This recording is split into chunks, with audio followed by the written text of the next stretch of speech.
Hey, folks, welcome back to Chris Wine Africa. This is Chris in Central Pennsylvania. My guest today, once again, is the leader of the UIM, the United Independent Movement, a political party in South Africa, a party that was kind of dismissed and written off, and they had reasonable goals for their election, the municipal 2020 election, and they succeeded beyond their wildest dreams there.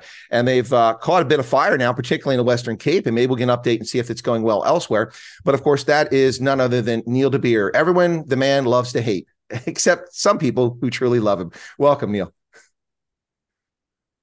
Chris, thank you. Yeah, I think in politics, if people don't like you, it means you're taking not a popular decision, but the right decision. There's a phrase I've heard, and of course it's a military phrase. It says, when you're taking flak, it means you're over the target. And there's another one that says, do not interrupt the enemy while they are downloading. Wait for them to stop and then take your opportunity. There you go. Well, Neil, I asked you to come on because I'm trying to get some reactions from political parties about the midterm or medium-term budget statement that came out from Finance Minister Enoch Gondawana. If people watch the EFF, you'll know the EFF has had some things to say about it. But what do you have to say about it? I saw a press release that came from the UIM saying they're disappointed. And can you tell me a little bit more about where your party is and your thoughts about the ANC between its cuts and its tax increases and all the things that are going to come out in this budget? I think, Chris, short and sweetly, it is a typical communistic, socialistic, and nationalistic approach of a budget. No surprise, because that is what the ANC is. They are a communistic, national, socialistic organization, dependent on the SACP, and their bread is buttered by COSATU, who is a union and has got no inkling or understanding of a spreadsheet, something called supply-demand, and also something about understanding cash flow, and also, indeed, the principle that if you have no money, you should spend less. So our summary is very clear, and having a background of more than 8 years where I was part and leading an international fund, some of us can count. So when you have a minister who tells you that you are exceeding governmental expenditure, that you are currently not collecting enough in the fiscus, and that your international foreign debt is increasing by threefold, your SOEs are collapsing, again they are requiring bailouts of between 1 to 5 billion, your shortfall of the 2023-24 budget is 111 billion, then you are not just in trouble, but there are no more cookies left in the cookie jar. Now that's the summary. Now, immediately, when you get this from a minister, there are immediately 10 things which the UIM, myself, without thinking, just posted on Twitter, is saying that if I was the Minister of Finance, what would I do? What is the 10-point plan of turning the battleship around so that we are not facing it? And I posted the 10, and someone came back who, by the way, is a person that comes from finance, and he said, wow, the first time someone in politics made common sense. And that's what we don't have in this country.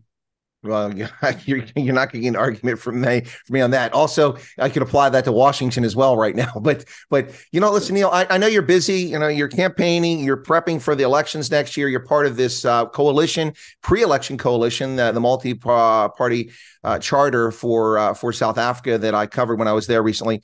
But I mean, you might have missed this. I don't know if it's news. If I'm breaking it to you, sorry if it's a spoiler alert. But I don't know. Did you hear that the Springboks won the World Cup?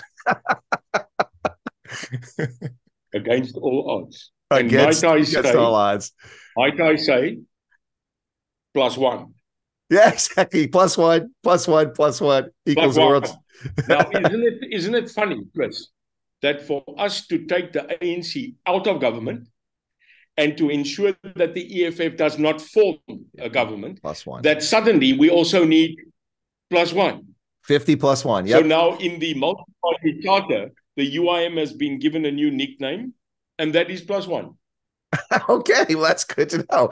Excellent. Well, I bring up the Springboks victory, obviously, because we both love the Springboks and South Africans dearly love them, but also because I fell for the clickbait this weekend. I fell for the clickbait. I saw that Cyril Ramaphosa was going to have an evening conversation with the nation, and I presumed wrongly it was to celebrate the Springboks victory. Of course, he mentioned that.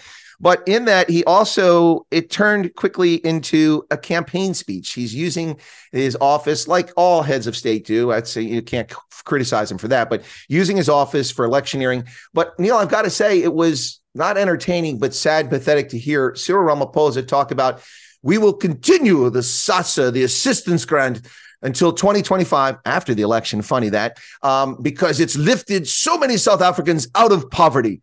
Excuse me? 350 Rand, $21 doesn't lift anybody out of poverty. It enslaves people by making them dependent on the state and undermines thrift, energy, entrepreneurialism, and effort by people. I appreciate helping a person out who's in need, and that's necessary, particularly in South Africa. But to champion that as if lifting people out of poverty is just total nonsense. What are your thoughts on that? Do you agree or disagree? No, he's an idiot. I mean, this is an idiot. I mean, the problem is people that are idiots don't know they're idiots. You've got to help them right. This is an idiot. This is a person who is not just an idiot, but is also a current coward. And any politician who is trying to be political, and again, there we go, Neil de Beer is now going to be hated again. But if I ever had the opportunity to see Cyril in his face, I would say in Afrikaans, would say to him, jou moer, man. Jou moer. Because plain and simply, we have a sad situation that in this country, that even the Springbok victory needs to be kidnapped, needs to be taken hostage by a government that has got absolutely nothing to sell to this country anymore. They take a Springbok victory and they make it theirs. Now, let me quickly tell you, if they haven't got this message from me yet, here's it live for the first time on your show, Chris. This is a message to the ANC, to the government, and to the pathetic people that are hanging on to this because they've got nothing else. If I was the ANC today, I would be worried.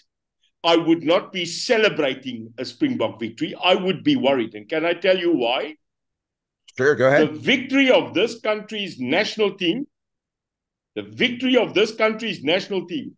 must tell the ANC unequivocally, clear and direct, that if this country can unite like it united in the streets on the victory of the Springboks, then can you imagine what this country will do when it decides unilaterally to unite to remove this government from its position? So I won't be celebrating on a tickety parade on a bus.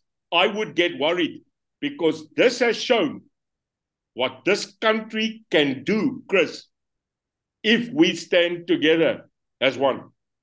And Absolutely. It's coming. Absolutely. I can tell you that now. Neil, there's a different feeling this time around than there was in 2019, isn't there? I mean, because things are so much more desperate for so many South Africans, the Springboks winning really has brought things to the fore. In fact, Siya Kolisi treading into political waters. Normally, I take exception to athletes getting into political waters, but Siya Kolisi talking, not being specific, but talking about how there's so much more that needs to be done in our country. So much needs to be fixed. I mean, it's look, major respect for Siya. Like I said, I don't like athletes treading into politics normally, but South Africa's unique situation. And I'll tell you what, the ANC better hope that Siya doesn't get into politics and go to a different party, because that'll be right now, the ANC would just totally collapse. Chris, can I tell the listeners, I don't think, maybe you know, I don't know if you know, I was involved in rugby. With the you were with junior Springboks, weren't you, or something like that? Under 19s? Yeah. And you know, I've got a gold medal, hey? You do, from they won the cup, yep. I have an under 21 Springbok IRB World Cup victory medal, 2005 Argentina. Yep. So I want to quickly tell you, I part of a World Cup.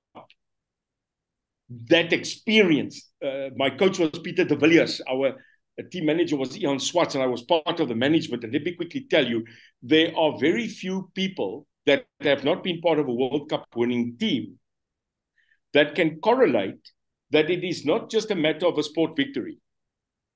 The day in 2005 in Mendoza, when we, the under-21 Springboks, won that World Cup in Mendoza against Australia, the feeling that when we saw the final whistle, when we saw 0-0-0-0, 80 minutes, klar, World Cup. Let me quickly tell you, it is a matter of not just rejoicing. It was, I sank to my knees. And it was the fight, it was the adrenaline, it was the energy, it was the 4 weeks of 36 players sitting on behalf of a country. I experienced that. But let me tell you, so therefore I think I can talk of experience. There will always be a matter of country pride. There will always be that matter of, yes, the team won, but we did it for 40, 50 million people. Now, let me tell you, 95 and this year are the emotional closest that I have seen in this country, balancing out to the feeling, the necessity of change. And I tell you, Siya Kolisi has said one thing and he's repeating it, and that's where you are right. He's bordering onto the other side of the abyss. He is saying, we did it for the country, we did it with the country behind us, and in the time that our country needs change and good news, this is the message that he's brought. We don't just need political people, sport people, religious people. We need every people to get up now and to say, in 94, Chris, we voted to change a country. In 2024, we are voting to save this country. Well, 100%. That's I think that's well stated there. And yeah, you need everybody. You need clergy. You need miners. You need clerks in ShopRite and Checkers and Pick and Pay. You need domestic workers. You need all South Africans to go to the poll and vote to save the country. Neil, before we wrap up, but let me give you a chance to focus specifically on this. I mean, your CV is quite extensive. I mean, you were in the security services, you were at MK, you were with the ANC, you worked in business, you've been successful there. As we talked about there a moment ago, you did Springbok Junior Rugby, you've done that as well, the under-21s, and now in politics later in life. So you've got quite extensive CV. The UIM, looking at this budget proposal that they put out there from the ANC, it's full of additional taxes, which don't even make a dent in the debt. They're talking $500 billion in debt, and they want to raise taxes by $15 billion.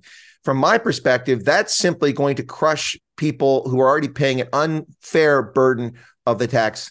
In addition, it's going to diminish investment and people putting money back into the economy. And I think it's going to be counterproductive. Look, it's one thing to have a deficit of 500 billion rand.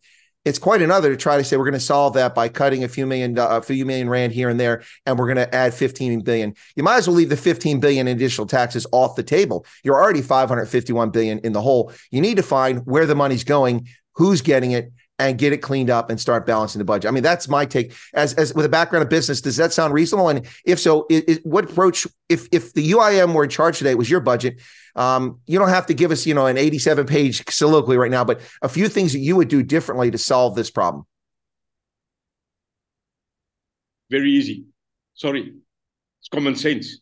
One, immediately look at every governmental ministerial department and consolidate. Immediately. Cut every cabinet position to half. Consolidate ministers. So in other words, under a UIM government, there will not be a minister of police, a minister of justice, a minister of correctional service. There will be one minister that will be looking after the security cluster of this country, and he will have 4 deputies. Because currently, every minister has a deputy, has a DG, has a blah, blah, blah, blah, blah, blah, and more than that, cars, more than what Audi and BMW can produce. So under a UIM government, in the first 100 days, I'm cutting the ministers. We will have 20 mainline executive ministers, and we will be cutting down cabinet by half. That's number one. Number two, Every single austerity measure of capital gains cost will now be reconciled. We will do an audit and we will look where we are fundamentally leaking and shut down the leaks immediately. 3, there will be an immediate audit on every government employee, every government department, local, provincial, and national, and we will have a reconciliation budget workshop where all the people in line management will now be cut on their expenditure. And if you want to authorize above a certain amount, you will have to get mainline authority, because we will be creating a commission of oversight that will be half civilian, half government. And then 2 other things. 1, we will immediately find that monies that were put into things that are long-term will be drawn back, and we will be putting that money into cash capital to buffer the petrol increase, buffer the local government increase on normalization taxes, and the basic essential foodstuffs like your oil, your bread, your milk. There will be currently subsidies on farmers directly to absolutely buffer that our people that are hungry cannot feed. And one more thing that we will immediately intervene on, and that is that every single contract that was signed by the government of the Republic of South Africa with overseas countries and entities will be reviewed, and we will make sure that those contracts are now going to be in favor of the Republic of South Africa and not in the hands of China and everybody else that is buying our country. And that's the difference, Chris. If you take over a country by the barrel of the gun and the people rise against you, they are justified. But if you sell your country like you biblically do by selling it for soup, then you cannot justify taking it back. So I will be halting it. I will be reviewing it. And if we do those 5 things, it's called common sense. As simple as that. Well, that's hard to argue with, but you're talking about something before we wrap up that seems alien to the African National Congress in the 21st century. Let me just run through a few short things here. Oilgate, Travelgate, the arms deal, and Nkandla, Pala, Dr. Zweli Mkhize and Digital Vibes, Zandile Gumeda, 178 counts of corruption, Ace Magashule, the Vreda of Dairy Farm scandal, the asbestos tenders. Shall I continue? Not to mention ANC provincial officials, members of parliament arrested for murder and accomplices to murder. Look, accountability seems to be something that is alien to the ANC in the 21st century. So it doesn't seem to me like the ANC is going to correct the course. It sounds like the only option for South Africans is to save themselves at the polls in 2024 and vote for anyone that's not ANC and EFF. Now, I imagine you're not going to disagree with that. Chris, I want to tell you 3 things before we go that we need to do in this country. It matters not our past. You know, the CV tells you where you come from. It doesn't tell you where you're going. We know the past of our country. We know it was racially divided. We know it was a hell of a time. We know that we were on both sides. I'm still a traitor in many people's eyes. I don't care. But at the end of the day, we all walked the path to get to this summit of this mountain. So the uniqueness of this country is not just the fact that we are a country, it is the diversity. So 1, we need to change our attitude immediately in this country. We have an attitude change. 2, we need to look at our diversity and not make it an enemy, but make it a benefit. And thirdly, this country is an abused country, Chris. When you meet an abused person, this is our country. We've been abused. You can't say anything anymore in our country for anybody to erupt, to go mad, to go crazy, because we are soft and we've been hurt dramatically in this country. We need to get up, get our confidence back, and rely on one thing. I am part of a multi-party charter, not because I like the people that are in the opposing parties with me. If I liked them, I would have been with them. But today I'm telling you, and I'll finish. Chris, people must hear this. It is unbelievable that in the Second World War, a communist like Stalin, a capitalist like Roosevelt, a conservative like Churchill, and a socialist like de Gaulle could sit next to each other, arm in arm, to fight a common enemy called Adolf Hitler. They did not like each other. They weren't part of each other, but they united because they knew that this was evil that was going to triumph. I relate that dramatically to the multi-party charter now. We have socialists there. We have neoconservatives like myself. We have the DA. We have the Freedom Front. All of us different. Peter Groenewald, John Steenhuisen, Hilde Beer, Honorable Sabisa. We are different people. You met them all. Yet here we are, standing united, because we are the only option numerically, 50+1, that can remove the ANC. So we are standing together, united on that cause. And if that's the only thing, Chris, that we agree on, then this country must know we have now given you an option. We have tabled it on the menu. We have got a new way. And we are saying change is going to come, Chris, but we need you. We need the media to help us next year, because let me quickly tell you, a hyena doesn't like giving away a carcass that it's chewing on. It will fight till the last bone and piece of meat. But remember, when the lions arrive, the hyenas must give respect. And that's what I'm praying for. Well, and let's not forget that hyenas typically steal their food from cheetahs or others, so that's also part of it too. But Neil de Beer, wise words, and looking at De Gaulle, Churchill, Stalin, and Roosevelt, putting them all in one thing and thinking about how they got around the table. That's actually a brilliant analysis there.